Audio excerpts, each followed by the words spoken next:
20 गते कोभिड महामारीको दोस्रो लहरका सम्बन्धमा यहाँहरूसँग संवाद गरेको थिएँ।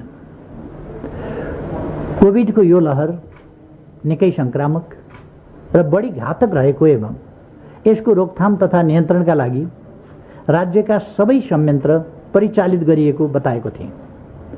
संक्रमणको साङ्लो चुडाउन निषेध आदेशको पालना गर्न र महामारी नियन्त्रणका लागि सरकारले चालेका कदममा साथ दिन आग्रह गरेको थिएँ। त्यस यताका 25 दिन हाम्रा लागि निकै कष्टकर रहे। यस अवधिमा थप 2 लाख व्यक्ति संक्रमित हुनुभयो। 3000 भन्दा बढीले ज्यान गुमाउनुभयो। अक्सिजन र शय्या व्यवस्थापनका लागि यो समय निकै चुनौतीपूर्ण रह्यो।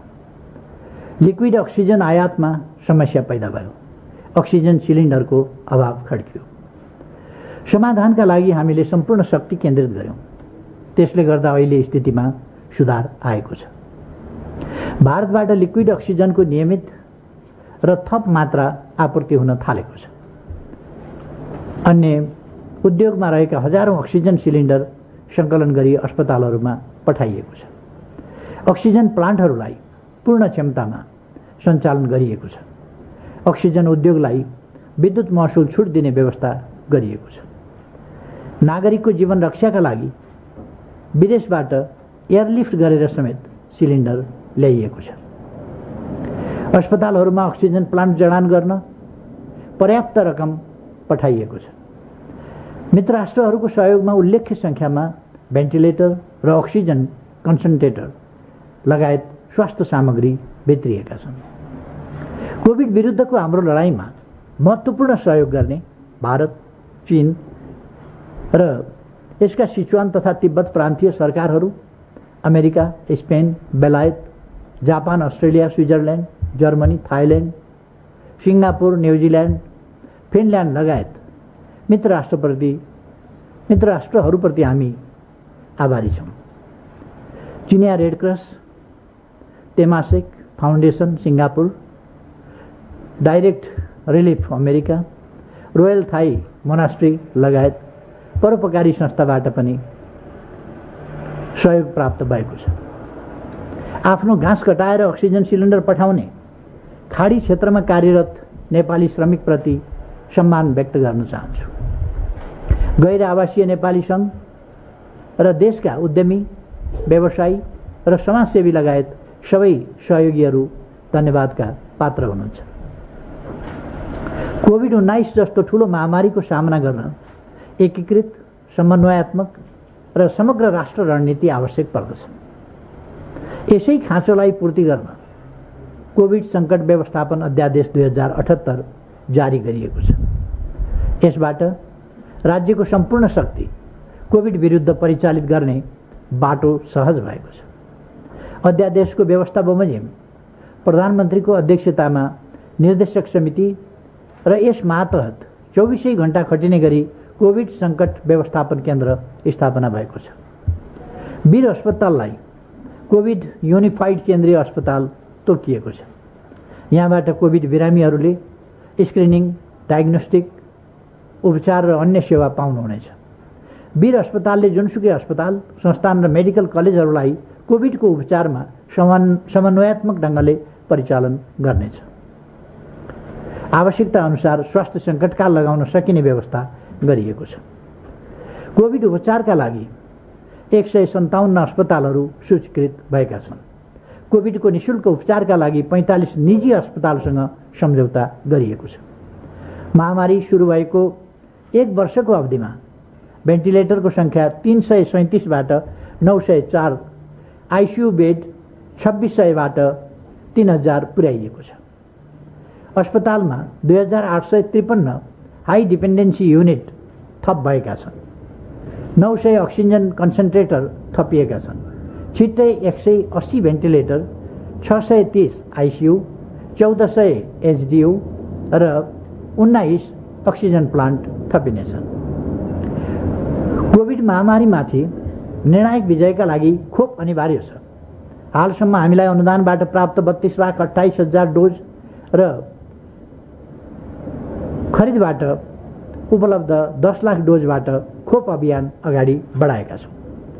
पहिलो मात्रा खोप लगाएका नागरिकहरूका लागि दोस्रो मात्राको व्यवस्था जसरी पनि गरिने कुरामा निश्चिन्त रहन आग्रह गर्दछु।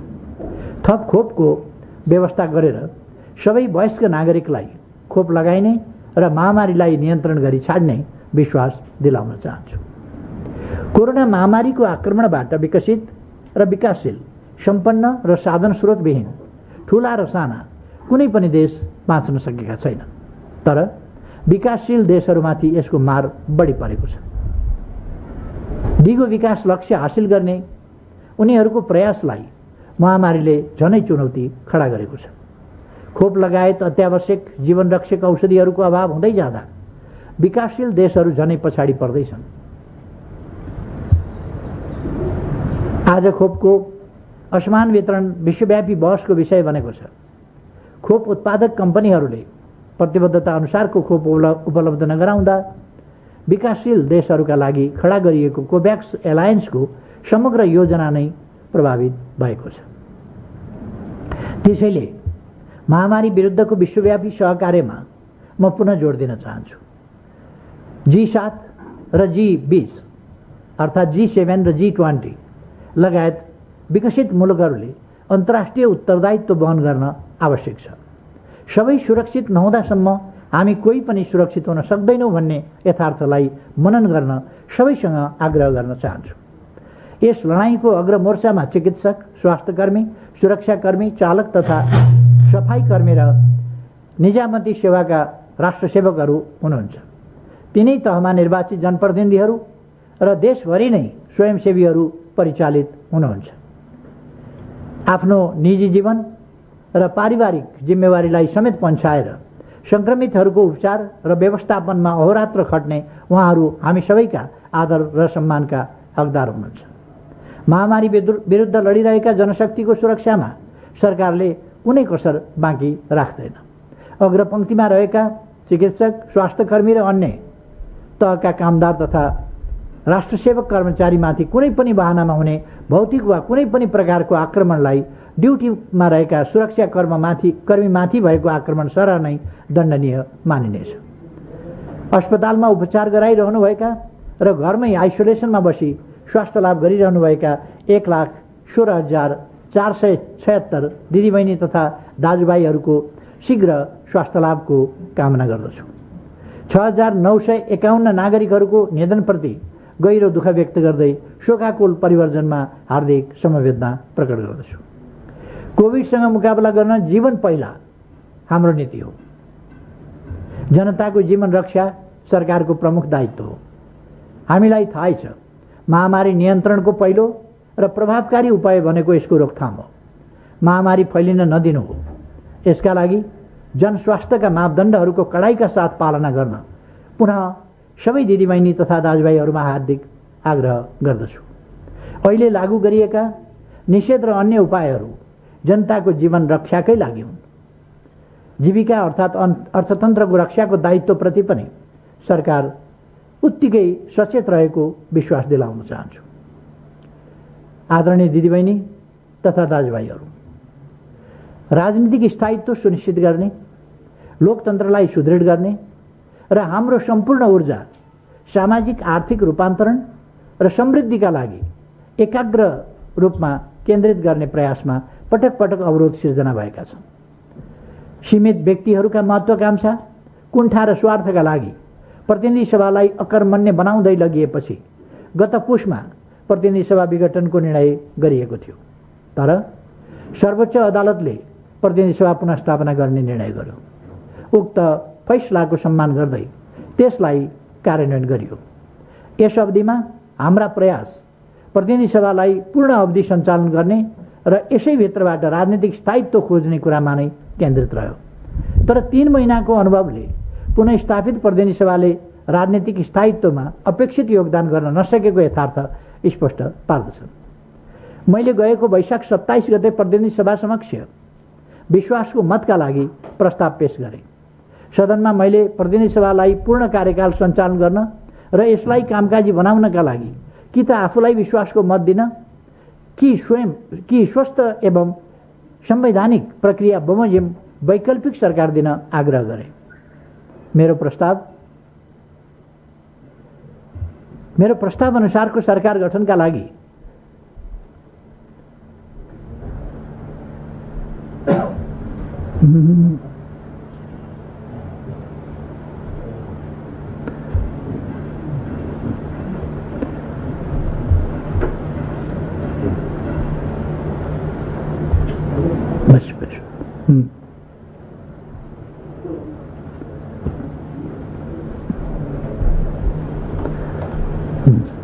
सदनमा मैले प्रतिनिधि सभालाई पूर्ण कार्यकाल सञ्चालन गर्न र यसलाई कामकाजी बनाउनका लागि कि त आफूलाई विश्वासको मत दिन कि स्वस्थ एवं संवैधानिक प्रक्रिया बमोजिम वैकल्पिक सरकार दिन आग्रह गरे। मेरो प्रस्ताव असफल भयो।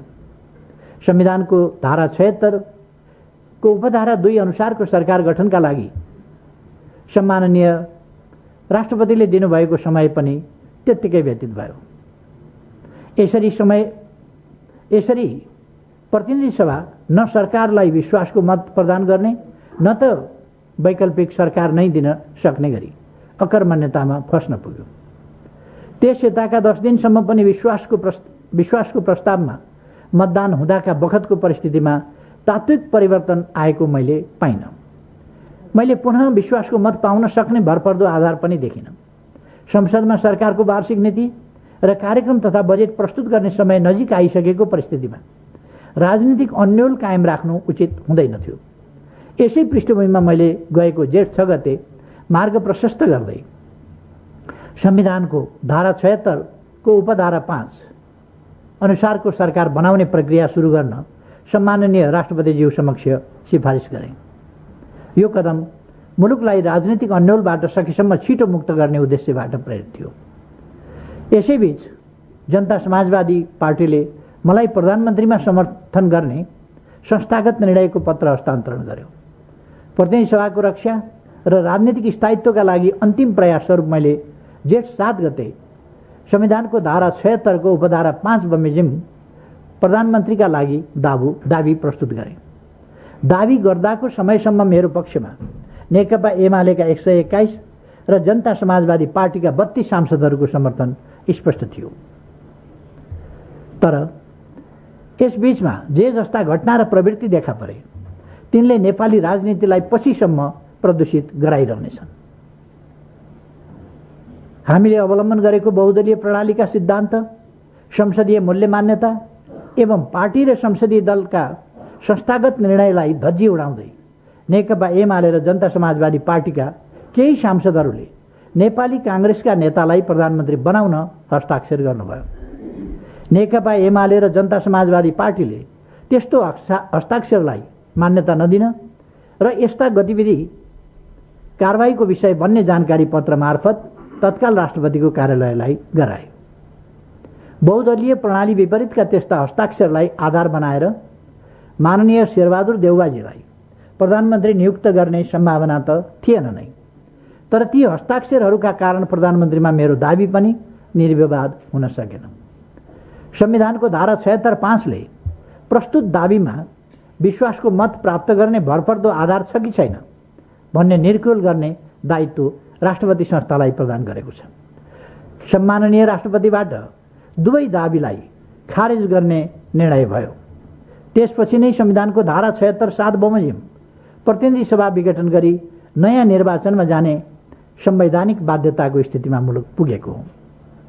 संविधानको स्पष्ट व्यवस्था र सर्वोच्च अदालतको फागुन 11 को अथवा गत फागुन 11 गतेको फैसलामा भनिएका सरकार गठनका सबै विकल्पहरूको प्रक्रिया पूरा भइसकेपछि भएको प्रतिनिधि सभा विघटनपछि आज राजनीतिमा जे जस्ता अराजनीतिक, असंसदीय र अलोकतान्त्रिक गतिविधिहरू देखा परेका छन् ती विडम्बनापूर्ण छन्।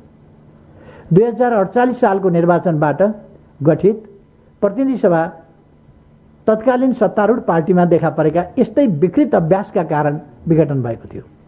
त्यहाँबाट सुरु भएको विकृतिको श्रृङ्खला 10औं वर्षसम्म जारी रह्यो।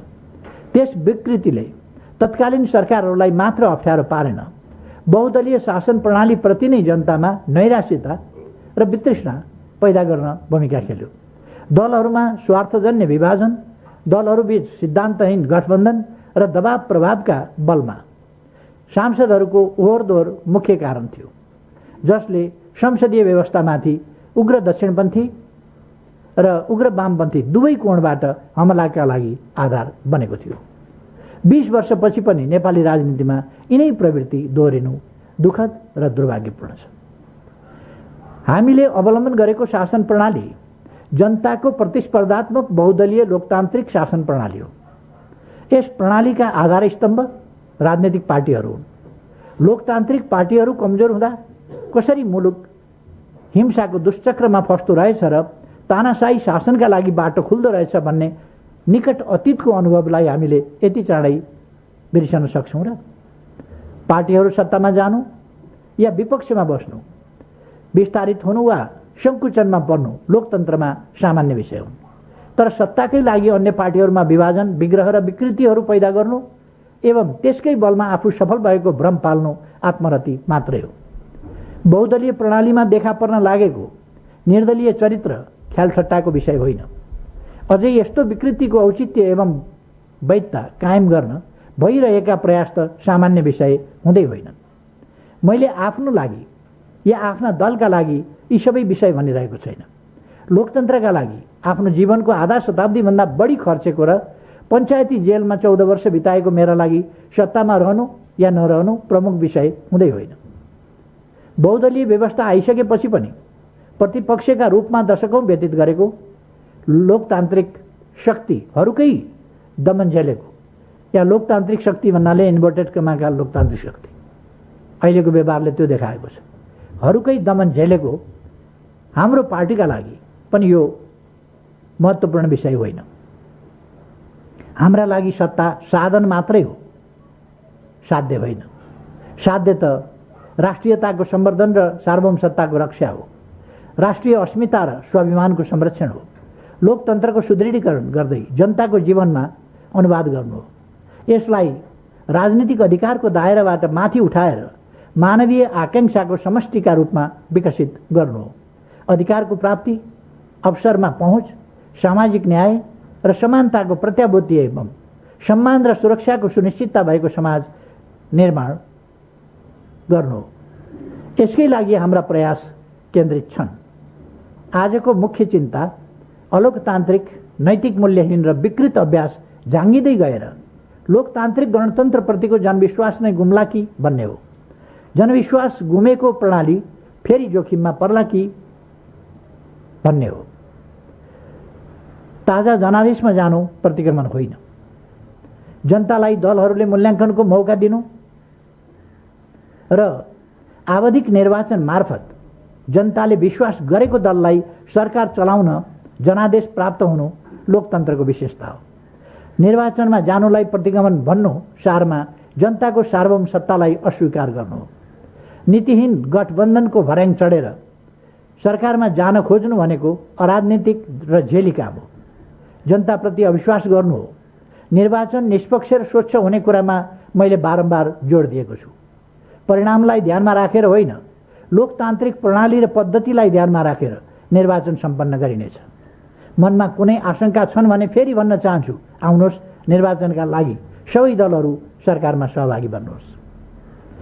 मैले यो प्रतिनिधि सभा पुरै अवधि चलोस् भन्नेमा कुनै कतै कसर बाँकी नराखी प्रयास गरेको हुँ, तर मेरो प्रयासलाई सफल हुन दिइएन।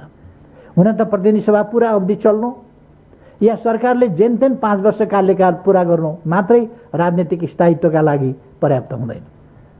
राजनीतिक स्थायित्वको मूल पक्ष नीतिगत संगति, निर्णयको निरन्तरता र कार्यान्वयनको सुनिश्चितता हो।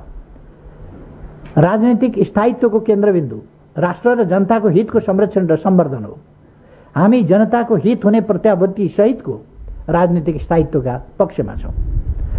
पार्टी एकताको रक्षाका लागि हाम्रो तर्फबाट गरिएका अथक प्रयास सार्वजनिक नै छन्। नेपाल कम्युनिस्ट पार्टी नेकपाको एकता कायम गर्न अन्तिम समयसम्म पनि प्रयत्न गरिएकै हो। अस्थिरता,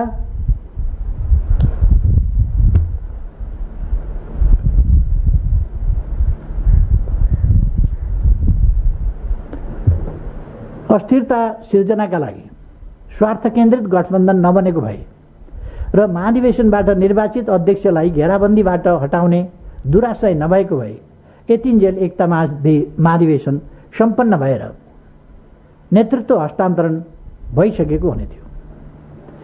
फागुन 23 गतेको फैसलापछि पनि एकता जोगाउन सकिन्छ कि भनेर मैले आफैले पहल गरेको हुँ, तर मेरो प्रयासलाई कतिपयले मजाकको विषय बनाउनु भयो। इतिहासले यसको उचित हिसाब किताब गर्ला नै। नेकपालाई एकीकृत गर्ने प्रयास असम्भव भएपछि हामीले नेकपा एमालेलाई नै एकीकरणको विरासत पार्टीका रूपमा एकताबद्ध र गतिशील बनाउने काम गर्यौं। तर कतिपय नेताहरूमा आफ्ना विभाजनकारी गतिविधिप्रति रत्तिभर गल्तीबोध देखिएन।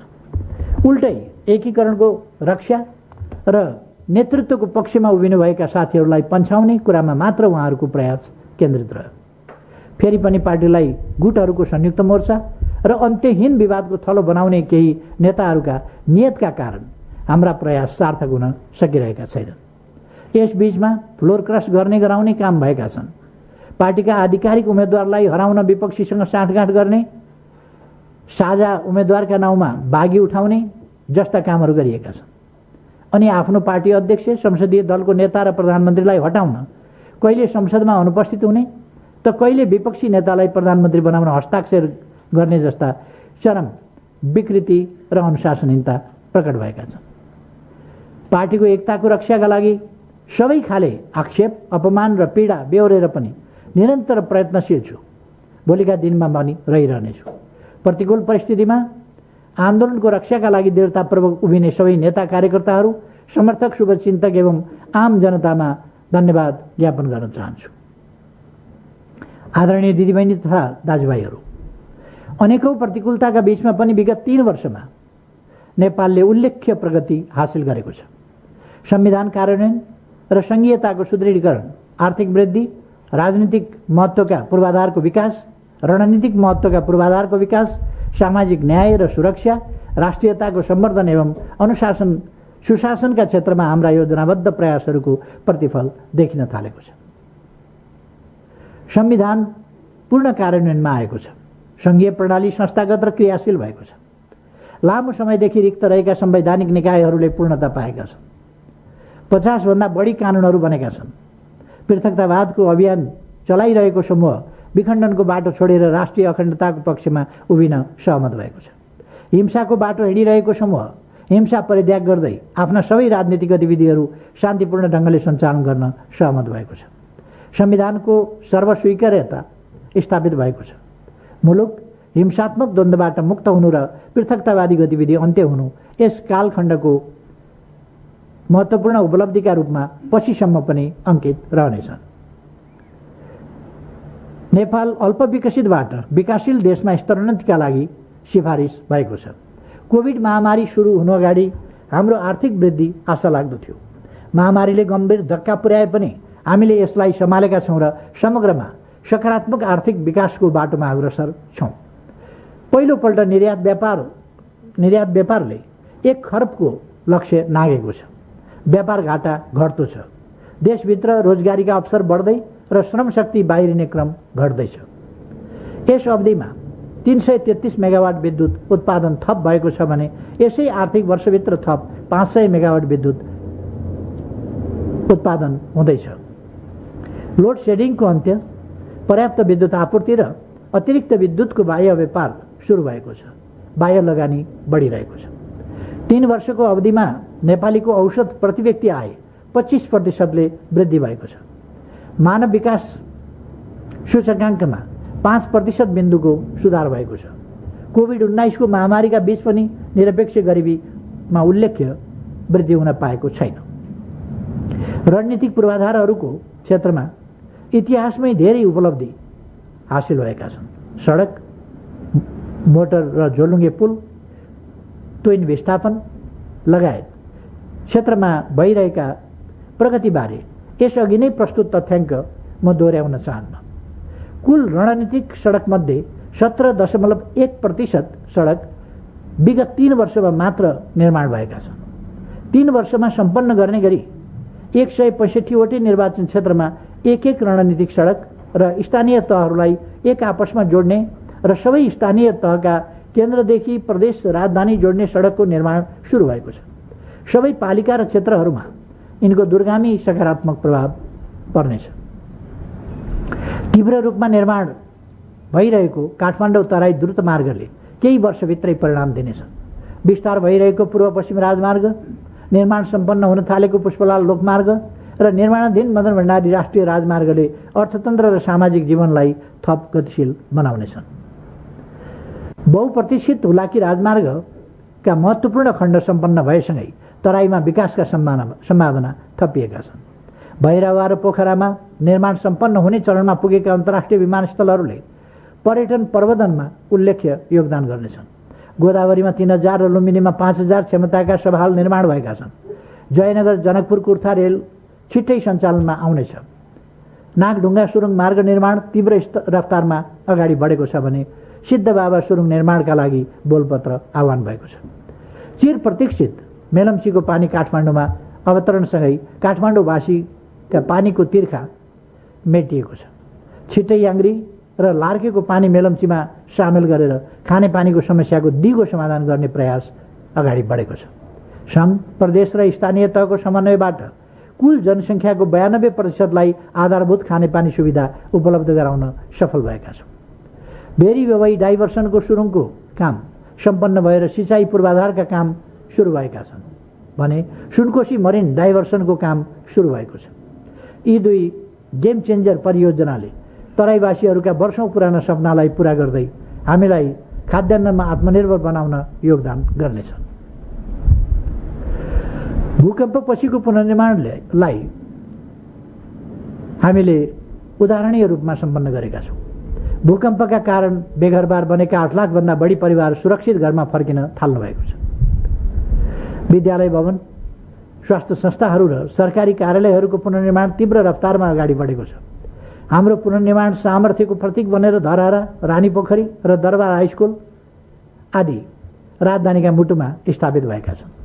भव्य रूपमा सम्पन्न भएको दक्षिण एसियाली खेलकुदमा नेपालको उत्कृष्ट प्रदर्शन गरेको छ। त्रिदेशीय फुटबल, क्रिकेटहरूमा पनि नेपालको प्रदर्शन उदाहरणीय रहेको छ। हरेक नेपाली व्यवस्थित ओत भएको सुरक्षित घरमा बस्न पाउन पर्छ भन्ने सरकारको प्रतिबद्धता अनुरूप 3 वर्षको अवधिमा 13,000 भन्दा बढी जनता आवास निर्माण भएका छन्। 17,000 फुस तथा खर्का छाना जस्ता पाताले प्रतिस्थापन गरिएका छन्। कसैले पनि सडकमा जीवन गुजारा गर्न नपरोस् भन्ने उद्देश्यले सडक मानवरहित सहर र बस्तीको अवधारणा कार्यान्वयनमा ल्याइएको छ। चक्रवात अथवा टोर्नाडोबाट घरबारविहीन बन्न पुगेका नागरिकहरूका लागि छोटो समयमै 869 सुरक्षित घर निर्माण गरेर हस्तान्तरण गरिएको छ। बाढी, पहिरो, डुबान, आगलागी, चट्याङ आदिबाट घरबारविहीन हुन पुगेका नागरिकलाई सुरक्षित आवास उपलब्ध गराउने प्रक्रिया सुरु भएको छ। सुकुम्बासी समस्या र अव्यवस्थित बसोबासको समस्या समाधान गर्न उच्च स्तरीय आयोग गठन गरी कार्य प्रारम्भ गरिएको छ। सरकारी, सार्वजनिक र गुठी जग्गाको यथार्थ अवस्था पहिचान गरी प्रतिवेदन पेश गर्न गठित कार्यदलको प्रतिवेदन प्राप्त भएको छ। 200 हेक्टर अतिक्रमित सरकारी जग्गा फिर्ता ल्याइएको छ। मुलुक प्रमुख पशुपन्छीजन्य पदार्थमा आत्मनिर्भर भएको छ। प्रमुख खाद्यान्न बालीको उत्पादनमा 11% वृद्धि भएको छ। कृषक सूचीकरण अभियान सुरु गरिएको छ। 3 वर्षको अवधिमा थप 30,000 हेक्टर जमिनमा सिँचाइ सुविधा पुर्याइएको छ। देशभित्रै रासायनिक मल कारखाना स्थापना गर्ने प्रक्रिया अगाडि बढेको छ। माटोको गुणस्तरको डिजिटल परीक्षण सुरु गरिएको छ। मेरो कित्ता नामक एप्स कार्यान्वयनमा आएसँगै नागरिकहरूले आफ्नो जग्गाको कित्ता नम्बर सहितको नक्सा आफैले हेर्न र छाप्न सक्ने व्यवस्था भएको छ। यसै आर्थिक वर्षमा 6वटा नयाँ औद्योगिक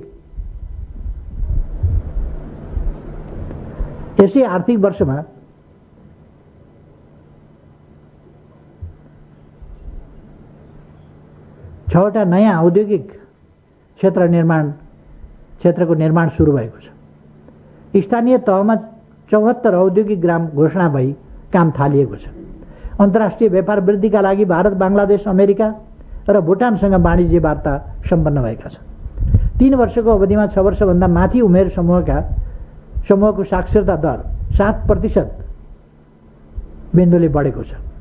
सरदर भर्ना दर 86% पुगेको छ। कुल 484 प्राविधिक धारका विद्यालय स्थापना भएका छन् भने 572 सामुदायिक विद्यालयहरूमा प्राविधिक शिक्षा उपलब्ध भएको छ। देशभरका 383 स्थानीय तहमा प्राविधिक शिक्षा तथा व्यावसायिक तालिम केन्द्रको पहुँच पुगेको छ। एक वर्षको अवधिमा विभिन्न अस्पतालहरूमा 7645 शैय्या थप भएका छन्। सबै स्थानीय तहमा आधारभूत अस्पताल स्थापना गर्ने लक्ष्य अनुरूप 396 स्थानीय तहमा निर्माण कार्य सुरु गरिएको छ। एक वर्ष अगाडि कोभिड लगायत केही जटिल परीक्षण स्वदेशमा हुन नसक्ने अवस्था रहेकोमा हाल स्वदेशमै 87 प्रयोगशालामा कोभिड-19 को परीक्षण हुने गरेको छ। कडा रोग लागेका कुल 38,909 जनालाई निःशुल्क स्वास्थ्य उपचार गरिएको छ। 75 जिल्लामा स्वास्थ्य बीमा कार्यक्रम विस्तार गरिएको छ। सामाजिक सुरक्षा कार्यक्रम 32 लाख, त्यस कार्यक्रममा 32,59,000 नागरिक आबद्ध भइसकेका छन्। सामाजिक सुरक्षा कोषमा 13,700 प्रतिष्ठान र 2 लाख श्रमिक आबद्ध भएका छन्। प्रधानमन्त्री रोजगार कार्यक्रम मार्फत 2 लाख प्रत्यक्ष रोजगारी उपलब्ध भएको छ। 138 स्थानीय तहमा राष्ट्रपति महिला उत्थान कार्यक्रमबाट महिलाहरूको जीविकोपार्जन सुधार कार्य सुरु भएको छ। जोखिममा परेका 150 भन्दा बढी सुत्केरीको हवाई उद्धार गरिएको छ। महिला विरुद्ध हुने हिंसालाई दण्डित गरेर एसिड अपराध र बलात्कार नियन्त्रण सम्बन्धी कडा कानुनी व्यवस्था गरिएको छ। सार्वजनिक तथा निजी क्षेत्रबाट प्रवाह गरिने सेवालाई छिटो छरितो सर्वसुलभ पहुँचयोग्य र प्रविधि मैत्री बनाउने गरी नागरिक एप्स सञ्चालनमा ल्याइएको छ। सरकारी राजस्व विद्युतीय माध्यमबाट सङ्कलन हुने व्यवस्था मिलाइएको छ। हालसम्म 14 जिल्लामा 28 लाख राष्ट्रिय परिचय पत्र वितरण गरिएको छ। सबै जिल्लामा 4G सहितको इन्टरनेट सेवा विस्तार भएको छ। नेपालको अन्तर्राष्ट्रिय सम्बन्धमा उल्लेख्य विस्तार भएको छ। अभूतपूर्व राष्ट्रिय सहमतिका साथ लिम्पियाधुरा, कालापानी र लिपुलेख समावेश गरी नेपालको नयाँ राजनीतिक नक्सा जारी गरिएको छ। हालसम्म 170 मुलुकसँग कूटनीतिक सम्बन्ध विस्तार भएको छ। भर्चुअल माध्यमबाट उच्चस्तरीय वार्ता तथा संवादहरू निरन्तर जारी छन्। प्रतिभा प्राप्ति केन्द्र अर्थात् बेन ग्रिन सेन्टर सञ्चालनमा आएको छ। आदरणीय दिदीबहिनी तथा दाजुभाइहरू, हाम्रा सबै काम र योजनाहरू समृद्ध नेपाल सुखी नेपालीको राष्ट्रिय आकांक्षा पूरा गर्नेतर्फ केन्द्रित छन्। परिपूर्ण लोकतन्त्र हाम्रो मान्यता छ। समृद्धि सहितको सामाजिक न्याय र सामाजिक न्याय सहितको समृद्धि, हामी यसै दिशामा अगाडि बढ्नेछौँ। यसका लागि पहिलो शर्त राजनीतिक स्थायित्व। राजनीतिक स्थायित्वको निम्ति आम निर्वाचन र यसै वर्ष हुने स्थानीय तहको निर्वाचन महत्त्वपूर्ण हुनेछन्। यी निर्वाचनहरू मार्फत हामी हाम्रो सङ्घीय लोकतान्त्रिक गणतन्त्रलाई सुदृढ बनाउनेछौँ। जनतामा अहिले देखा परेको क्षणिक निराशाको अन्त्य गर्नेछौँ। समृद्ध नेपालका लागि हाम्रो प्राथमिकता कृषिको आधुनिकीकरण तथा व्यवसायीकरण गर्ने, यसलाई उद्योग तथा सेवासँग समन्वय गरेर अगाडि बढाउने हुनेछ। पूर्वाधार फराकिलो, गुणस्तरीय, आकर्षक, दिगो तथा नवीन हुनेछ। यातायात पूर्वाधारमा सडक, रेल तथा हवाई राजमार्गको समन्वयात्मक रूपमा विकास विस्तार र सुदृढ गरिनेछ। कनेक्टिभिटीमा डिजिटलाइजेसन प्लेटफर्म थप गरिनेछ। यसबाट अनलाइन सेवा मार्फत सेवाग्राहीलाई सेवा प्रदायकसँग भौतिक रूपमा गर्नुपर्ने गलफत्तीबाट जोगाइनेछ। डिजिटल नेपाल प्लेटफर्मले शिक्षा र सञ्चार मात्रै होइन, कृषि, उद्योग, सिँचाइ, ऊर्जा, यातायात, पर्यटन, स्वास्थ्य, श्रम सुरक्षा लगायत नागरिकसँग सम्बन्धित सबै आयामहरूलाई समेट्नेछ। सम्मत भनेको विक्रम सम्मत 2100 सम्मको दीर्घकालीन सोच अनुरूप सबै क्रियाकलापहरू निर्देशित हुनेछन्। अति कम विकसित राष्ट्रबाट विकासशील राष्ट्रमा स्तरोन्नति हुँदा पर्न सक्ने प्रभाव विश्लेषण गरी आवश्यक रणनीति एवं कार्ययोजना तर्जुमा गरी कार्यान्वयन गरिनेछ। दिगो विकास लक्ष्य हासिल गर्ने विषयलाई हमेशा ध्यानमा राखिनेछ। कोभिड महामारीले हाम्रो विकास यात्रालाई अवरुद्ध गर्न नपाओस् भन्ने कुरामा सजगता अपनाइनेछ।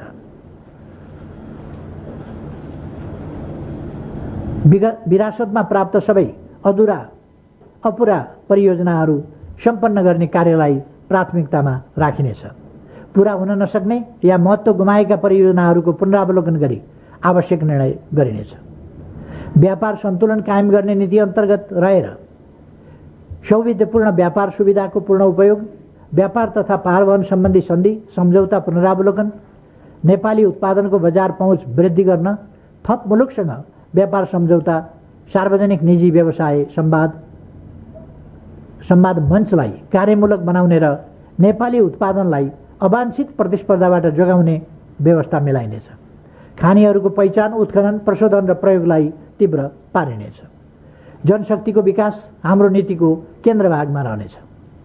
उपलब्ध जनशक्तिलाई दक्ष बनाउने, आवश्यक नयाँ जनशक्ति प्राप्त गर्न नयाँ तालिम, प्रशिक्षण, छात्रवृत्ति र प्रोत्साहन प्रदान गरिनेछ। अन द जब अथवा कार्यक्षेत्रमै तालिमबाट क्षमता अभिवृद्धि गर्ने र अध्ययनरत विद्यार्थीहरूलाई इन्टर्नसिप सेवा मार्फत भविष्यको श्रम बजारप्रति जानकार बनाउने विधि अपनाइनेछ। हजारौंको संख्यामा आवश्यक प्राविधिक जनशक्ति तयार गर्ने एवं प्राविधिक र आम शिक्षाबीच अनुपातमा सन्तुलन कायम गरिनेछ। कुनै बालबालिका विद्यालय बाहिर नरहने, पढाइ बिचाइमा छाड्ने स्थिति, ड्रपआउट हुने अवस्थालाई नियन्त्रण गर्ने तथा सबैलाई गुणस्तरीय शिक्षाको पहुँचभित्र ल्याउने कार्यक्रम अघि बढाइनेछ। पूर्वाधार आयोजनाको पहिचानदेखि अन्त्यसम्मका सबै चरणमा समन्वय गर्न, स्रोतको कुशल र दक्ष उपयोग गर्न, दोहोरोपना हटाउन र सम्बद्ध निकायहरूको जिम्मेवारी स्पष्ट गरी सबै प्रकारका सार्वजनिक पूर्वाधार एकीकृत अवधारणामा विकास गर्न अधिकार सम्पन्न उच्चस्तरीय सम्बन्ध निर्माण गरिनेछ। सार्वजनिक निजी साझेदारी तथा सरकारी लगानी ठूला जलाशययुक्त विद्युत उत्पादनमा केन्द्रित गर्ने, विद्युतमा आधारित यातायात प्रणालीको विस्तार र विद्युतीय सवारी साधनको प्रयोगलाई प्रोत्साहन गर्ने तथा बचत हुने विद्युत छिमेकी मुलुकहरूमा निर्यातको व्यवस्था गरिनेछ। भारतका आन्तरिक जलमार्गका साहिबगञ्ज, कालुघाट र वाराणसी बन्दरगाहको उपयोग गरी आन्तरिक जलमार्ग मार्फत अन्तर्राष्ट्रिय व्यापार विस्तार गरिनेछ। विपद जोखिमबाट सुरक्षित नेपाल निर्माणको नीति लिइनेछ। यसका लागि जोखिम मुक्त संरचना निर्माण, विपदको पूर्व सूचना प्रणालीको विकास, विपद सम्बन्धी जनचेतना अभिवृद्धिमा जोड दिइनेछ। साथै प्रदेशमा आवश्यक सेवा सुविधा सहित तत्काल क्रियाशील हुने विपद उद्धार तथा व्यवस्थापन केन्द्रको व्यवस्था गरिनेछ। प्राकृतिक प्रकोपको उच्च जोखिम र निरन्तरको विपदको वास्तविकतालाई ध्यानमा राखी विपद पछिको पुनर्निर्माण सम्बन्धी कार्यको व्यवस्थापन गर्न राष्ट्रिय विपद जोखिम न्यूनीकरण तथा व्यवस्थापन प्राधिकरणको पुनः संरचना गरिनेछ।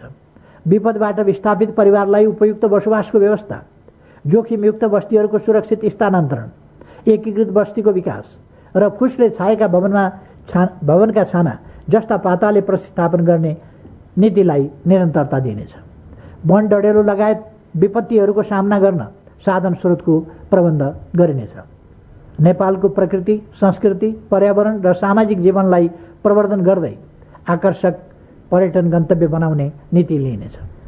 नेपालको सभ्यता, संस्कृति, कला, साहित्य, भाषा, रहनसहन, चाडपर्व, रीतिरिवाज, परम्परा र वेशभूषा एवं प्राकृतिक तथा सांस्कृतिक सम्पदालाई सफ्ट पावरको रूपमा विश्वसामु प्रस्तुत गरिनेछ।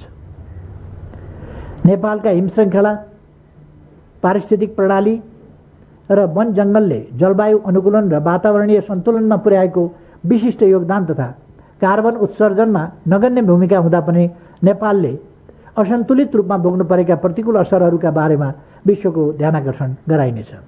जलवायु अनुकूलन र असर न्यूनीकरणका लागि अन्तर्राष्ट्रिय वित्तीय तथा प्राविधिक संयन्त्रबाट अधिकतम स्रोत र सहयोग परिचालन गर्न पहल गरिनेछ।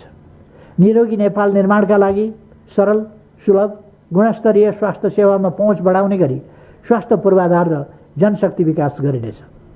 श्रमिकको उत्पादकत्व अभिवृद्धि र पूर्णकालीन रोजगारी सुनिश्चित गर्न बहुसिपयुक्त जनशक्ति उत्पादन गर्ने नीति लिइनेछ। श्रम बजारको माग अनुसारको जनशक्ति उत्पादन गरिनेछ। अनाथ बालबालिका लगायत असहाय र सहाराविहीन नागरिकलाई अभिभावकत्व र सहारा प्रदान गरिनेछ। सबै नागरिकलाई मानवोचित जीवनयापन सुनिश्चित गरिनेछ। योगदानमा आधारित सामाजिक सुरक्षा योजनाको दायरा विस्तार गर्दै लगिनेछ। लैङ्गिक उत्तरदायी शासन व्यवस्थालाई संस्थागत गर्दै लगिनेछ। ज्येष्ठ नागरिकमा रहेको ज्ञान, सिप र अनुभव पुस्तान्तरण र हस्तान्तरण गर्न स्थानीय तहमा ज्येष्ठ नागरिक मिलन केन्द्र सञ्चालन गरिनेछ। अपाङ्गता भएका व्यक्तिहरूको हक हित र अधिकार संरक्षण गर्दै शिक्षा, स्वास्थ्य, रोजगारी लगायतका अन्य सेवा सुविधालाई अपाङ्गता मैत्री बनाइनेछ। युवा शक्तिलाई सदैव उत्साही, परिवर्तनका सम्वाहक र भविष्यप्रति आशावादी शक्तिका रूपमा परिचालन गर्ने नीति लिइनेछ। युवाहरूमा स्वयंसेवी संस्कृतिको विकास गरी मानवीय सेवा, विपद व्यवस्थापन र आपतकालीन अवस्थामा परिचालन गरिनेछ। आम नागरिकलाई शारीरिक तथा मानसिक स्वास्थ्य सुधारका लागि खेलकुद, शारीरिक व्यायाम, योग तथा ध्यानको अभ्यास गर्न उत्प्रेरित गरिनेछ।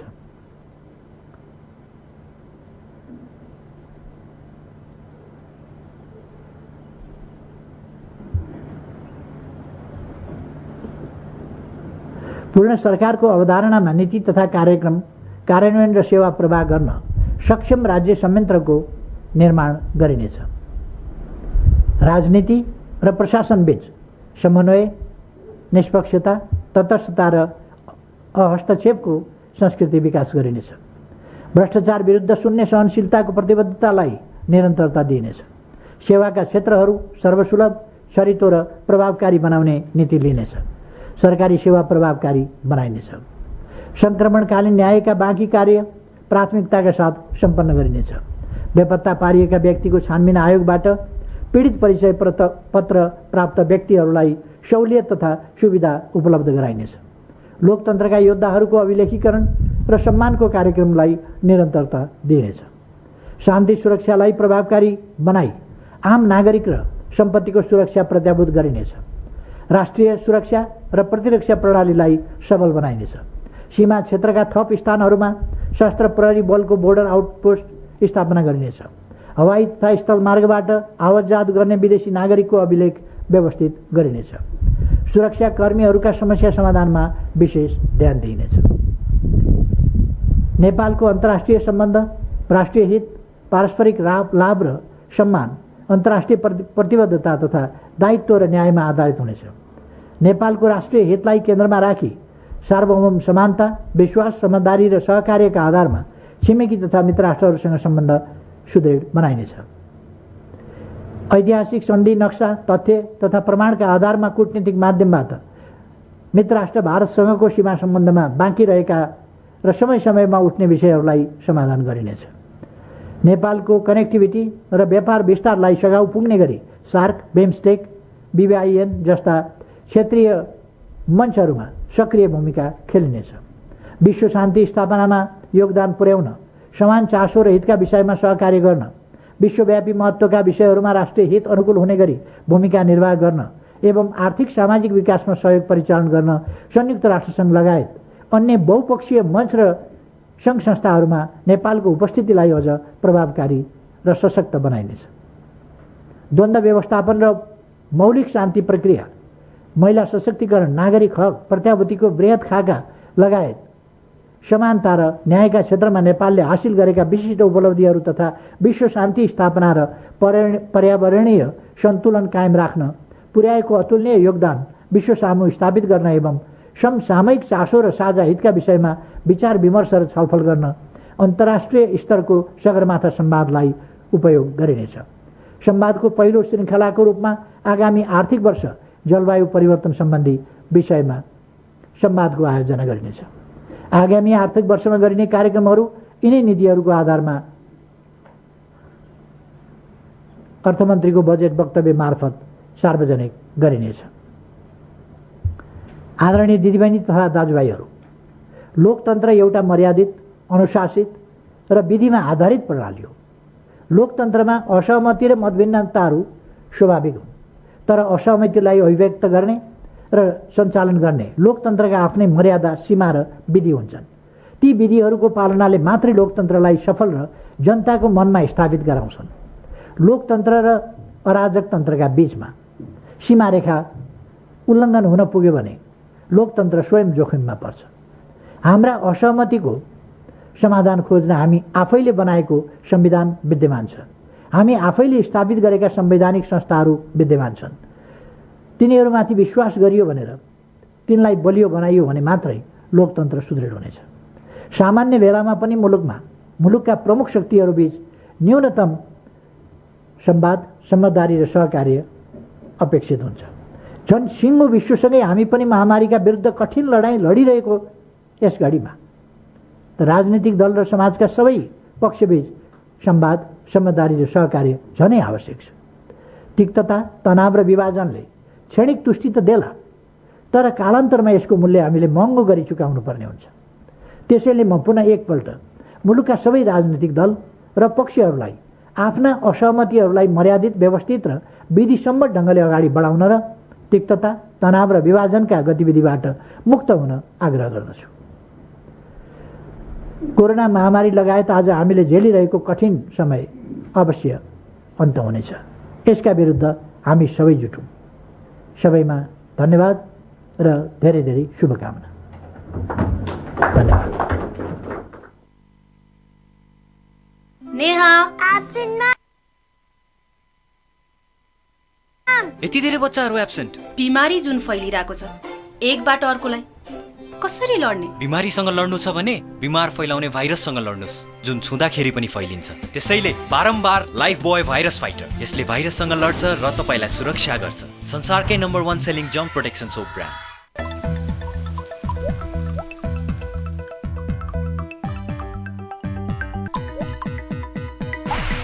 भाँडा फेरेर मात्रै भाग्य फेरिदैन। पाइप